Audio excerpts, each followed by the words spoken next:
Decision 2012, the vice president is making his way through Iowa again today. Joe Biden spoke with supporters in Dubuque this morning. KWWL's Becca Habiger joins us live from that wonderful city. Becca?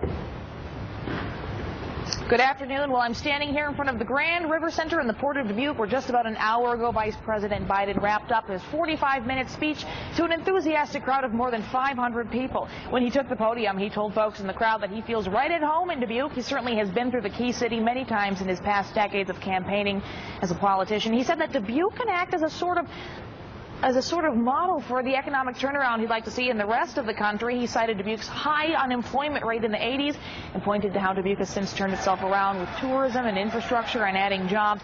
He said in Dubuque and nationwide, the manufacturing sector really has bounced back. He said there are more open jobs right now than there are skilled laborers to fill them. He praised community colleges here and throughout the U.S. for creating programs that specifically train workers for these open and much-needed manufacturing jobs. He also talked about how agriculture can positively impact the manufacturing sector. Agriculture starts a virtuous cycle.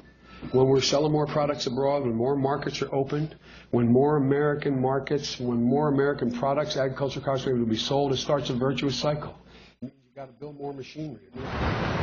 Now, protesters representing GOP presidential candidate Mitt Romney were also outside the Grand River Center here this morning. They, of course, say that they don't agree with President Obama and Vice President Biden's assessment that the economy is in a place of strength. They say that President Obama's policies have failed the last 4 years, and they, of course, don't want to see another 4 years of Obama's policy in the office. Now, earlier today, folks introducing Vice President Biden handed out clipboards encouraging those in the crowd to get involved. Certainly, with Iowa being a huge battleground state with this upcoming presidential election, both Democrats and Republicans are looking to get as many boots on the ground, as it were, to get out the word, get out the message, and volunteer, get out the vote.